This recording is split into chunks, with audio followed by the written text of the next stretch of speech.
that introduction means a lot, Niall, although I wish I could now lower your expectations a wee bit. That's almost too generous a welcome, but it is an honour to be here. I loved that get the opportunity to be here, and it's wonderful I get to bring my family with me. That is really important to me. It's clearly important to you guys too. I was jealously watching all the homemade cookies and buns and cakes being brought in here, and like, I thought we did family well, but this is a different level whenever everybody's bringing in homemade cookies and buns. For those that maybe had seen in the Facebook page, that was probably 4 or 5 years ago. That was false advertising. This is what lockdown has done to me. For those that seen the Facebook profile, or for you guys welcoming us, that was a while ago. I was looking at that picture, I think, remembering back. A bit more hair slightly, maybe. Less of a belly. Anyway, not here to talk about that. So I've been able to bring my wife Judith with me this morning. Judith works for an incredible organisation called Home for Good. Judith's one of the main players, one of the main key people in what God's doing in Northern Ireland. Her and her colleague Malini, seeing real favour in what God's doing. It's an adoption and fostering charity, and that's also part of our story. So we've our 3 birth kids with us today: Caleb, Eli, and Jada, and then little Katie. So if you heard all the noise, that was little Katie. Katie came into our family through adoption a couple of years ago, and then also with us today is Esme. She's been with us since April. So it's a joy for us all to be here this morning. Really quickly, I'll try to condense some of the legacy that Neil referred to in a couple of minutes here. 27 years ago, there was an issue within our community in Rich Hill.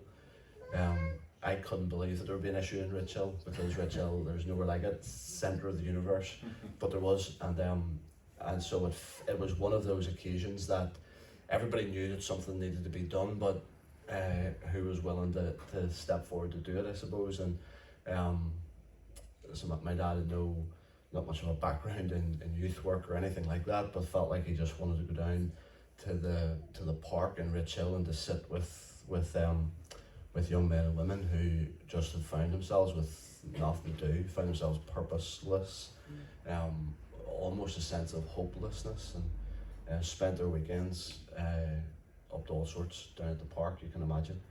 And I know this is being recorded, but if it was 27 years, if we were to fast forward what my dad did 27 years ago, I don't think it would be looked too kindly on. I remember as a 7, 8, 9, 10-year-old waking up Saturday morning for me and my sister, our usual routine of watching the cartoons from like 7 o'clock right through to 10. It's wonderful.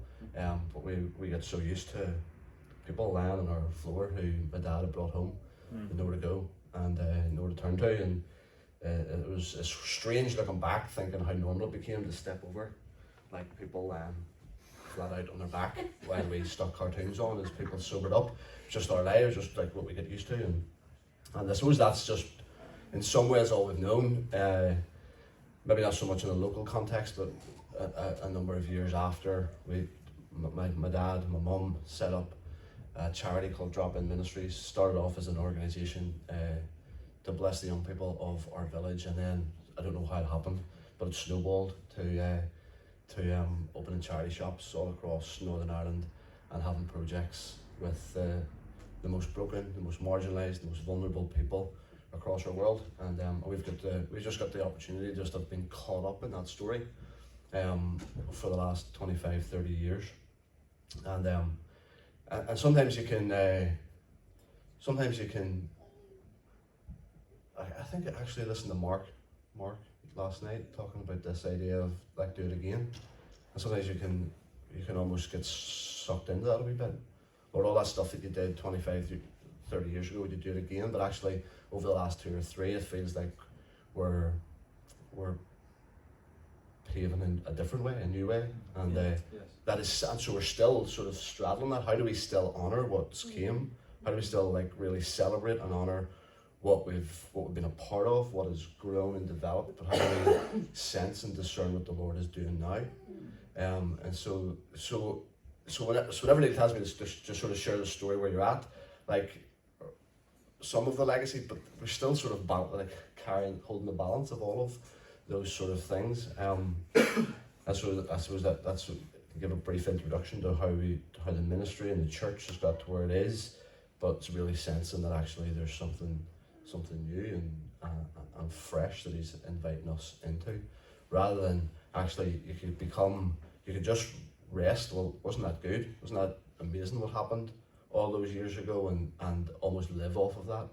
But I don't want to dishonor, but I don't want to live off of that. Like it's not going to sustain me. I don't think it's going to sustain our community if we live off what happened 25, 30 years ago. Anyway, I'm aware that I'm just like rambling here, but that's like I want to get into what I feel like the Lord has laid on my heart for this morning. Let me start with a story. You might be familiar with this story or a story like it, but I love this story about an old shoe cobbler somewhere in Europe, and the story goes like this. He on Christmas Eve, he had this most vivid dream that the next day he was actually going to meet Jesus, that Jesus was going to come and meet with him. And so he woke the next morning, he woke Christmas Day, totally convinced that this was going to happen. The dream was so real, everything about it was so vivid that he was convinced that he was going to encounter Jesus.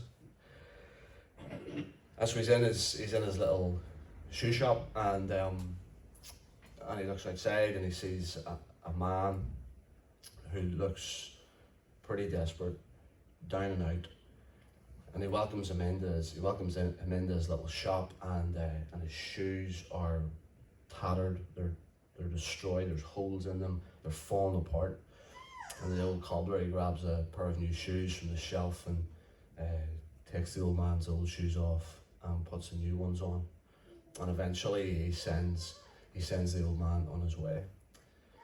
A little while later, there's a woman that he sees outside the window of his shop, and he invites her in, and he hears her story, and she hasn't eaten in days. And so he welcomes her into his shop, and he prepares her a meal, and it's the first time she's eaten in days, and then eventually again he sends her on her way, and there's still no sign of Jesus. He's wondering, he's still looking, he's still waiting, he's still so incredibly expectant, but there's still no sign of Jesus. And then later on in the evening, he looks out and he sees a little boy. The little boy's crying, and he goes out and sees what's going on, and the little boy is lost. He doesn't know where his parents are, and so the man, he goes and he puts on his coat and he brings the little boy back home to his parents. He comes back to his shop, and then that night up in his room, he's crying out to the Lord, "Lord, why did you not come? I waited for you all day. I have such expectation that you were going to come, and why didn't you come?" And then the old cobbler, he feels like he hears in the silence, it seems like he hears this voice. And the voice says, "Lift up your heart." 3 times. 3 times they knocked at your door, and 3 times you welcomed me beautifully. You know where I'm going. I was the man with the bruised feet. I was the old lady that you gave something to eat. I was the little boy who was lost. An incredible learning moment for the old shoe cobbler. And if you're familiar with Matthew 25, something of this story will already be familiar to you, because Jesus turns to the people, he turns to the crowd and to the sheep and the goats and says, they're asking the question, when did we clothe you? When did we feed you? When did we visit you? When did we do all of these things? And the reply that they got, when you did it to one of the least of these, you did it to me. And I don't know what your version says, because there's some version says you did it for me. But I want to suggest to you today, I am leaning towards I think it's the NLT, and another version that says you did it to me. I love how Eugene Peterson paraphrases it. Eugene Peterson says, whenever you did one of these things to someone overlooked or ignored, that was me. You did it to me. Love that. Like this as familiar as I can be with certain parts of the Bible, that this one still grips me in a way. Whenever you did one of these things, whether it was clothing, feeding, welcoming, bringing someone in, whenever you did one of these things to someone overlooked or ignored, that was me. You did it to me. And I think one of my heroes is Mother Teresa. And Mother Teresa had many incredible qualities, but this is what she says about herself. She says that her best gift, she identified her best gift as an ability to see the face of Jesus in its most distressing disguise. She identified that as her greatest gift, to see the face of Jesus in its most distressing disguise. And so whenever we do one of these things to someone overlooked or ignored, that was me. Seeing the face of Jesus in its most distressing disguise. And so for me, it was about 8 years ago, I took on the leadership of our church locally. We actually met in a porta cabin out on the main road, sort of between Armagh and Portadown, and Rachel just sort of slips in at the side there. And so I honestly, for the first, and don't hear me saying that any of this stuff that I'm talking about is wrong, but for the first 3 or 4 years, I thought it was going to be all about getting the best place. I was convinced it was going to be putting on the best programs and the best events that was going to cause people to encounter Jesus. I give so much of my attention to that. I went to every conference that I could possibly think of going to. I exhausted myself. After 3 or 4 years, I had conference fatigue. Because I was just worn out by going to the next thing. But I was worn out, I think, because I was trying to find something that was it just wasn't me. It just wasn't us. And I think what I've come to realize, whether it's been in our local village or whether it's been the joy of traveling to other parts of the world, it is not going to be our incredibly well-run programs or events that we bring people to. See, we want to bring people to our stuff so they will encounter Jesus. And again, like, you can have the slickest camera crew, the latest social media stuff. You can have all of that, and I'm not knocking that. But if we convince ourselves that that is the tool, that is the thing that is going to cause people to encounter Jesus, I'm just not so sure. And so what I've come to see is that actually, if we take what Jesus is saying here seriously in Matthew 25, if we want to encounter Jesus, it's not by coming into our things and our stuff. It's actually, we encounter Jesus as we go to the marginalised and the lost, the broken, the overlooked and the ignored. That's where he is.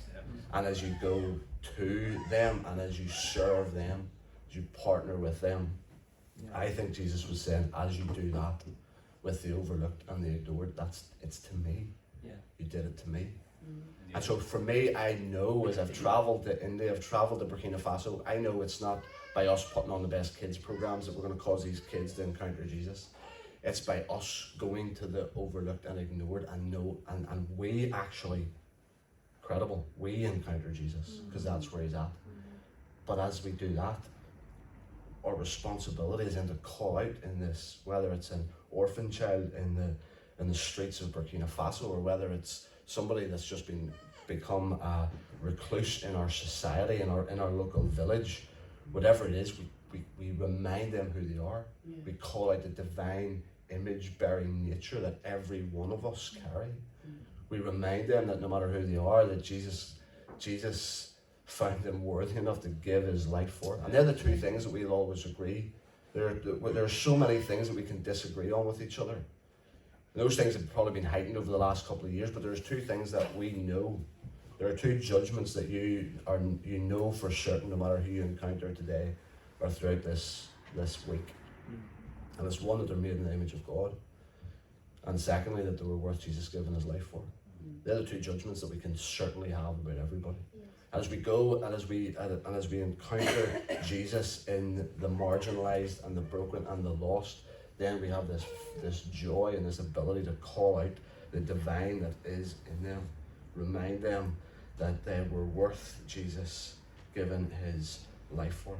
And so I could literally go anywhere, I think, in this book. I could go anywhere in the scriptures and show you God's heart for the marginalised is evident throughout it. Yeah. Amen. I could go right from the beginning, right until the very end, and I think it's okay to say there is a bias. There is, in the heart of the Father, there is a bias towards the marginalised. There is a bias towards the poor and the needy and the overlooked and the ignored. Amen. And we see it throughout. We see it like we could go to the first 5 books of the Bible and see that God, as he communicates something to the children of Israel, he's saying that just whatever you do, make sure that you leave enough for the poor. Make sure you leave enough for the orphan. Make sure you leave enough for the widow. And that goes right through to the end. If we were to go to James chapter 1 verse 27, you want to know, guys, like I ask myself this all the time, you want to know if your religion is pure. You want to know if you've got this worked out. Your pure religion looks like this, looking after the orphan and the widow in their distress and not being polluted by the things of the world. And so I think his call for us is to see them. And it's like, I just absolutely love what is on your wall here.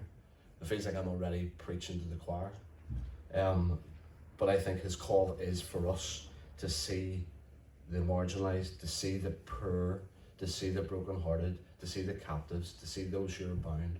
His heart is for us to see them and to prioritise them. And I think that call for us, God's heart for us as those of us that are following him, is equally evident. And so if we were to talk, there's different things that we could talk about this morning. I think the principles remain the same no matter what we talk about. I could literally spend all morning talking about fostering and adoption. And the call of the church, the responsibility of the church to stand up for those who have been marginalised through no fault of their own. And that's what breaks my heart. So what breaks my heart is whether it's fostering and adoption or what it is, those who have been marginalised through no fault of their own. And I think I almost get the feeling that as I read through Jesus walking amongst people in the Gospels, he is going out of his way to re-dignify people.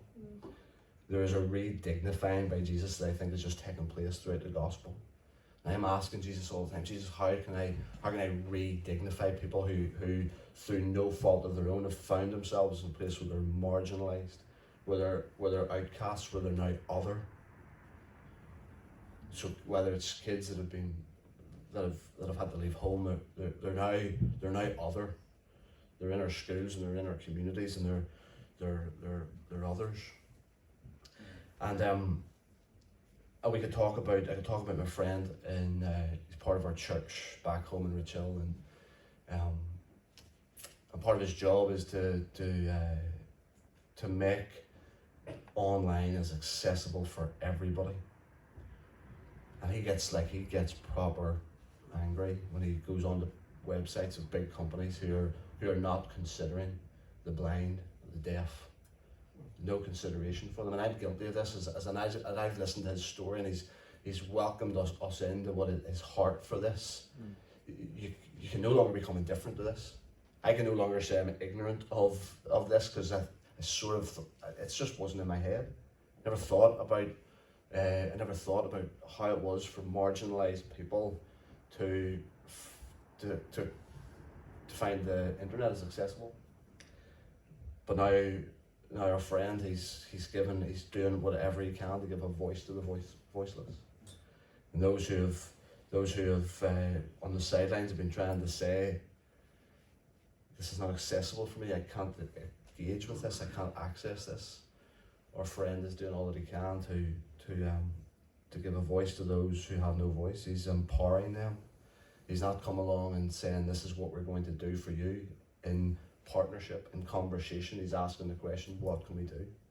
What can we do to make this better for you? Because there's others who have tried it, but they've told people in the margins, they maintain the balance of power. They've told them, this is what you need, this is what we'll do for you.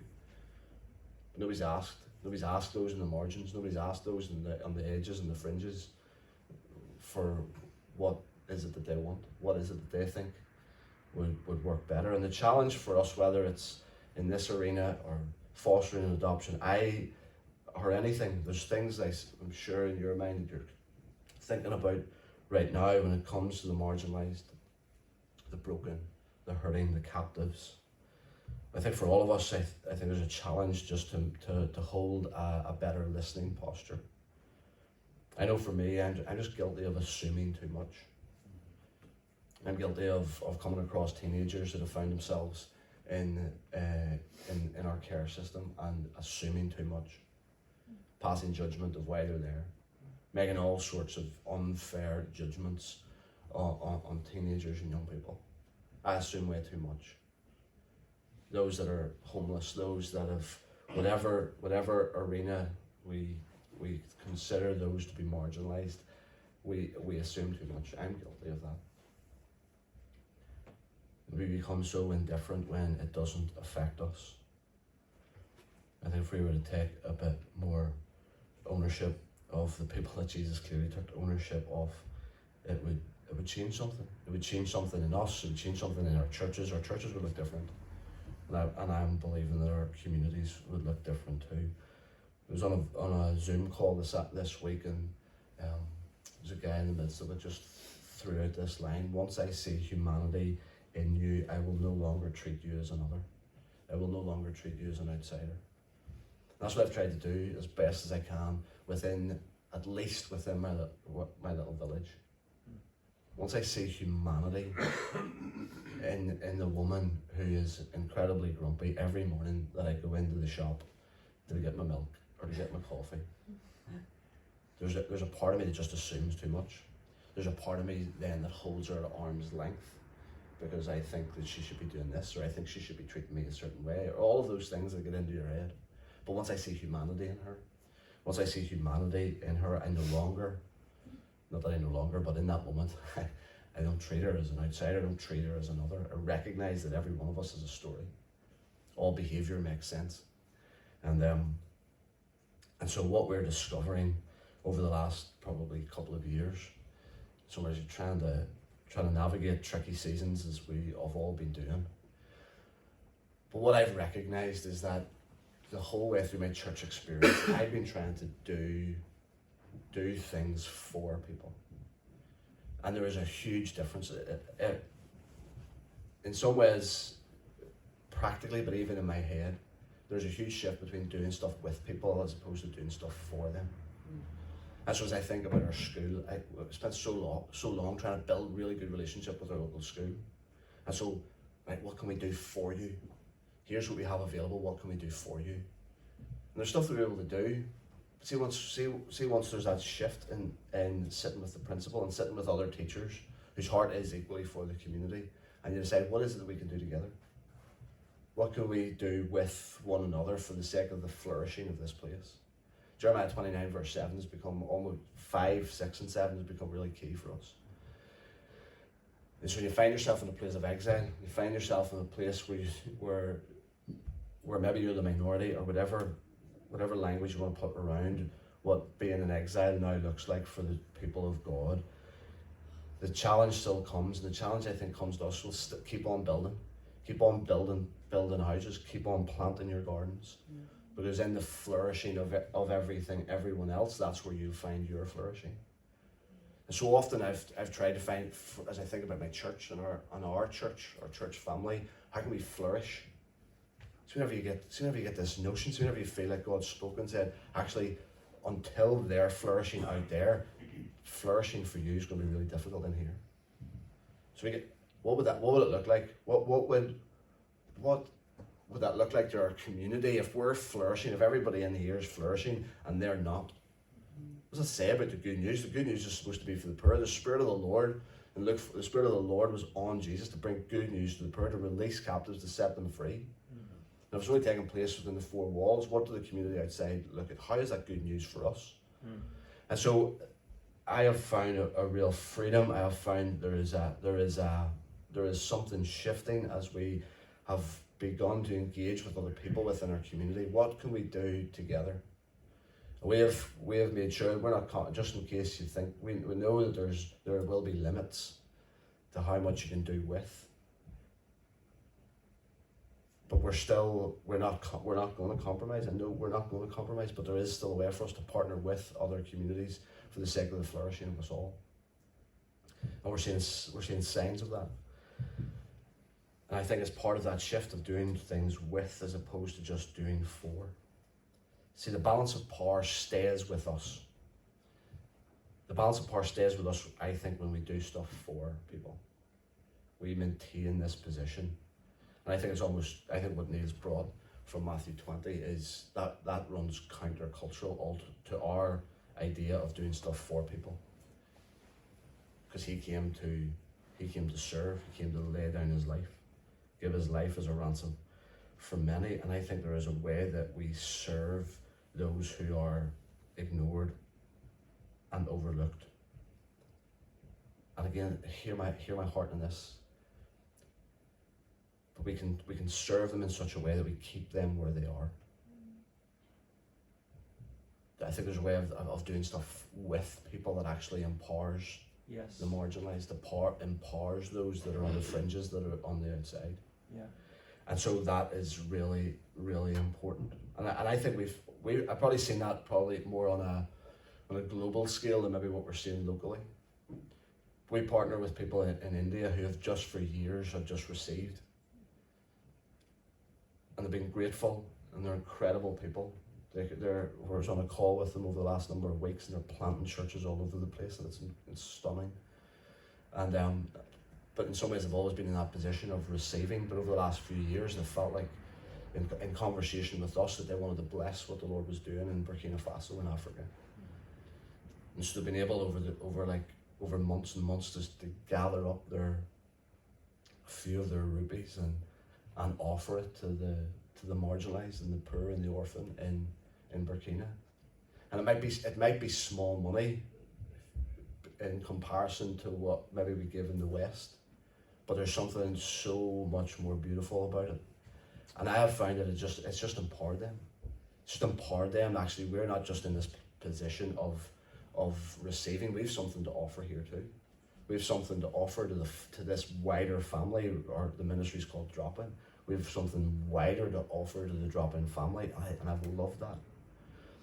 And I'm asking myself, does that apply to us here locally? Can we work that out here locally? That those that in our community that we're working with, that we're trying to see come out of captivity or out of oppression, rather than just keeping on doing stuff for, what can we do that we're doing it with? Yeah. That we can empower them, that we can cause them to find their gifts, to find where they're going to flourish.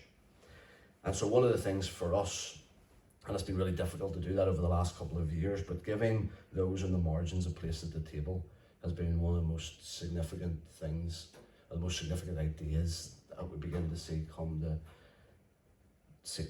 Fruit is born more from those conversations around the table, I think, than anywhere else. Because whenever you gather in those in the margins around your table, they're no longer at arm's length. You no longer remain indifferent to people that you're sitting around the table with. You're all level.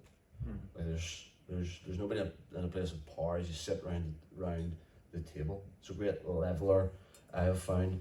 And as I look at the story of Jesus, and I would encourage you to do it if you have time over the next number of weeks, just almost skim through the book of Luke, and you'll see Jesus. He just always seems to be at the table. If he's not at the table, he's either leaving it, he's either leaving one or he's coming to one. And so especially throughout the book of Luke, we see Jesus giving those on the margins a place at the table, re-dignifying them, validating their story, validating where they are, but wanting to see them flourish and find who he's called them to be. And he breaks bread at the table with sinners. He breaks bread at the table with tax collectors. And people look on and they can't believe that he would do that. You're a friend to the glutton. You're a friend to the tax collector. But Jesus faithfully and tirelessly sought out the lonely. Faithfully and tirelessly sought out the stranger and the lost and the marginalised. And so as you guys are already doing that, hearing a wee bit from Neil this morning about the life around this place, it's beautiful. It stirred my heart even just before we came to worship, just what the Lord's doing here. And as you are and continue to make room for others at the community table, I think one of the questions that we're asking, and maybe that you would want to ask, is who's missing? So as you think about your community and your heart is clearly for this place, and you begin to see who is around the community table, maybe you want to ask that question, who's missing? So I think it's in the flourishing of all that we will find our flourishing. And it shows you continue to build here, as you continue to plant gardens that are going to bear fruit. And you long to see the flourishing of all. You long to see the flourishing of yourselves. Maybe ask who's missing. I just finally, because it's the start of December, I feel like I have to get in something about the Christmas story.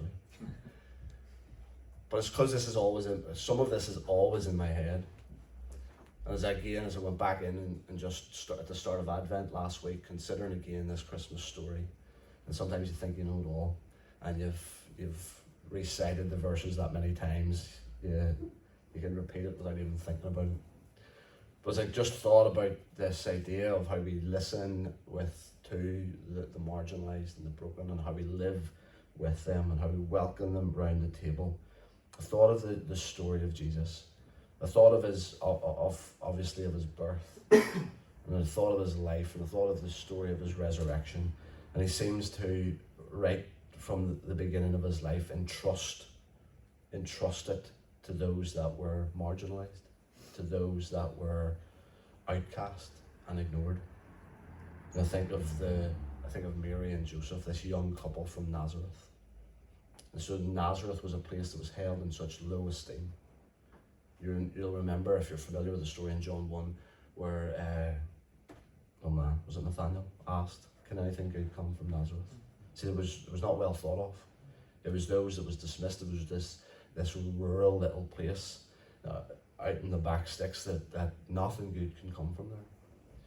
And so I think there's something beautiful about Jesus coming to a woman from this place that had been dismissed and ignored.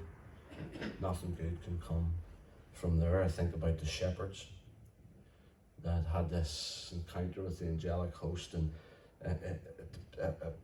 you can read it in certain places, but I believe many scholars, when they say that the shepherds were probably in the lowest rung, if not one of the lowest rungs of society. And so the story of the birth of Jesus comes first to these lowly shepherds. He came for those who felt like they didn't belong anywhere. Felt like they didn't belong, and Jesus comes, the announcement of his birth, the announcement of Emmanuel, God with us, comes to these lowly shepherds. And I think of the life of Jesus. I think of the amount of fishermen that he had gathered around him. Most of them were poor. Possibly most of them were uneducated. And if you go to Acts 4, you'll see that there was an amazement, because these were men who were uneducated, but they'd been with Jesus. These fishermen. And so Jesus is thinking, who does he want to gather around him? Who does he want to build his kingdom with? He builds his kingdom with the marginalised. He builds his kingdom with those who were the lowest. That's who he builds his kingdom with, and that continues to amaze me. And I think of the story of his resurrection. And I know we're months away from that yet, but the story of his resurrection. Women were not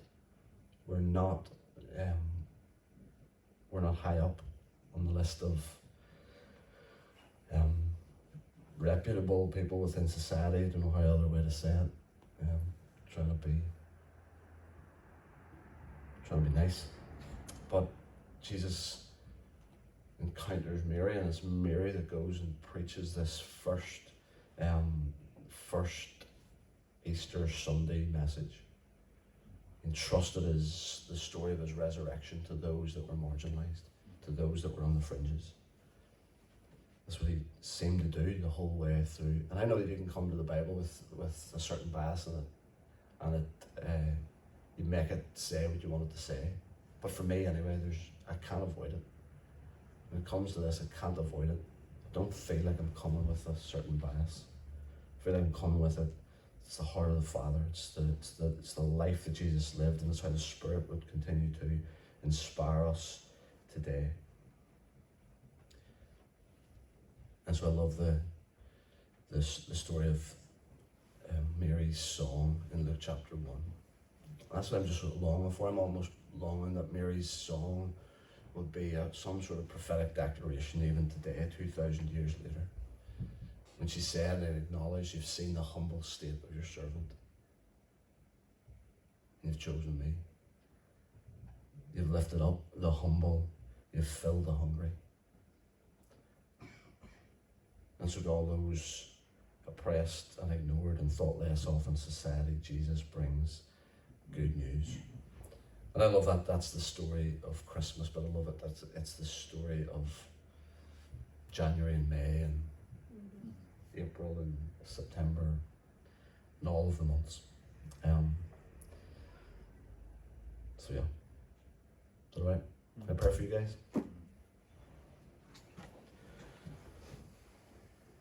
Always struggle to know how to land some of this, but thank goodness for prayer that we can struggle to land. I'll just pray for you. Is that all right?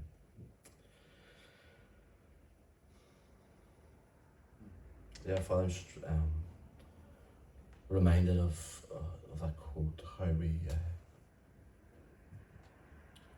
we walk with the broken speaks louder than how we sit with the great. Yes. And so, Father, I just thank you for just a sense of tenderness among the people of this church. God, thank you for people who are already have their eyes open and their ears open to those that have been unseen for too long and unheard for too long. And God, I just pray to be a special grace in this place to see what others don't see, to hear what others don't hear. Sometimes we're unwilling to hear and unwilling to see. Because there's something about encountering you, there's something about being in your presence, something about being filled with your Spirit that means we can no longer ignore. We can no longer remain indifferent.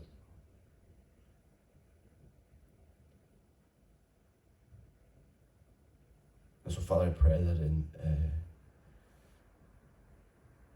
in this season we would enjoy it, we would celebrate it, we would rejoice in it.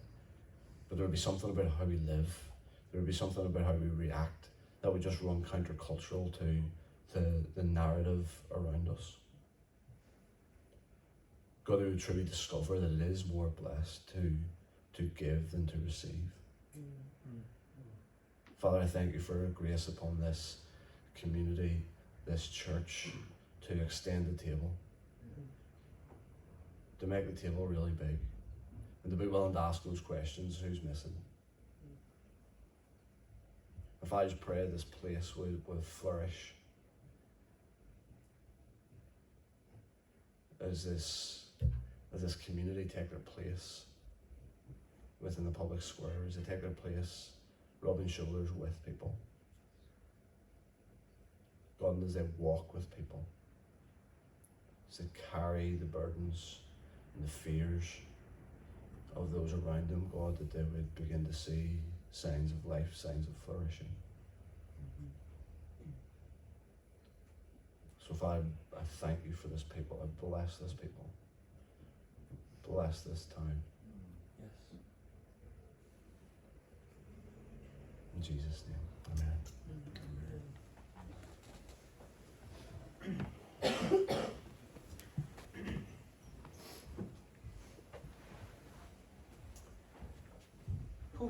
Thanks so much, Neil. It's a real challenge to us this morning. You know, my mum's funeral, they never actually had an officially adopted child, but did many, many unofficially adopted children in our house. So there wasn't so many sort of people lying flat on the floor to step over. It wasn't maybe just like that, but there was people from every tongue and nation that turned up, and you just didn't know when. There was a minibus full of Chinese or Malaysians or everyone from all over, and you know, those people are still very, very close to our family. And at my mum's funeral, George on, he read out those words just about my mum. For when I was hungry, you gave me food. I was thirsty and you gave me drink. I was a stranger and you welcomed me in. And at the end of the day, what else really matters in life? When we reach the end, that we live our lives to serve the Lord in that way. So thank you so much, Neil. We're going to sing now, but just before that, I know that this word that Neil's given is really timely, because I know that we have people here on both sides of that, because that's so important what Neil said in terms of getting down alongside those in addiction and broken, and feeding them and caring for them. And I know that Nolene has a heart to do that. So we want to support you, Nolene, in that. I know that Davy and Sheila in their community, I know that Adam and Elizabeth, and you're going to hear more about that in a few weeks' time, but have a heart to, in terms of business creation and sending money overseas to help with the poor and the uneducated and all of that. But then there's the other side of it too. There's those that are interested in business and seeing not just the initial needs met, but transformation come in terms of changed mindsets, in terms of breaking the lies over people that this is the way that it is and it's never going to be any different. And so, if you're willing to just stand now, and just, because I filled in a form for you, Dave, yesterday to volunteer with the Simon community. Glowing report, by the way. And there are those here that have a real heart for it, because that's what we're about here. That's why we've got those words on the wall. And so there are those that God has graced and equipped. Like as Nolene said, I know where the people are that are in need. I know where they are, I know where they live. And so we want to, as a collective, as a group, to get behind that. And to share that need. And if you're able to help Nolene with any of that, if you're able to help Davy and Sheila in their community where there's need, if you're able to talk to Adam and Elizabeth about what they're doing, but also those of you that want to teach others skills, and as we go forward from this place to see real transformation come, it's going to take it all. And God knows exactly what He's doing. He's prepared you. He's given you that sphere of influence. He's graced your life in a way that you can carry out all the plans and purposes that He has for you. So let me just pray for that, and then let's just worship and make this last song our prayer as we leave this morning. Don't forget tea and coffee at the back, and the joy boxes down there, to pour into that and to sow into that in that way, because giving financially is really important. So God, we just thank you for this timely word this morning.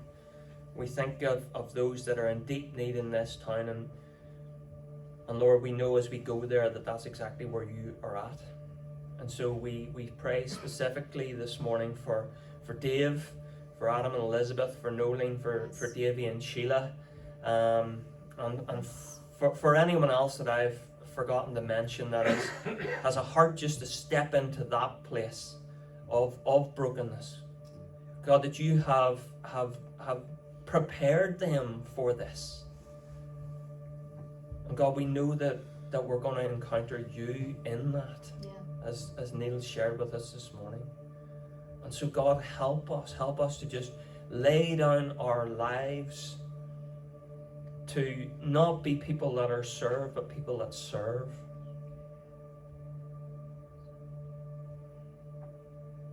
God, you bring transformation, but God, you ask us to step into that place. We're not apart from it, God. And so, God, we willingly just lay our lives down for you. Lord, what you've done in this place, continue, Lord. Multiply, Lord. Yeah. Just as the guys were praying on Thursday morning, Lord, that there's multiplication comes, Lord. As lives have come in and have encountered Jesus and found transformation, that they go out from this place and they want to see that happen again in others. And so, God, we call out those people on the margins, those people that are broken, those people that are lost. Lord, bring them to mind, bring them in front of us. Lord, as unworthy as we feel at times, we just break that agreement with any lie, because we're made worthy in you, Jesus.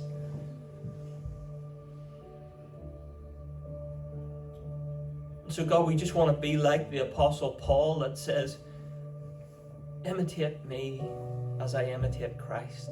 Follow me as I follow Christ. To see new life come, to see transformation, to see the good news of the gospel spread.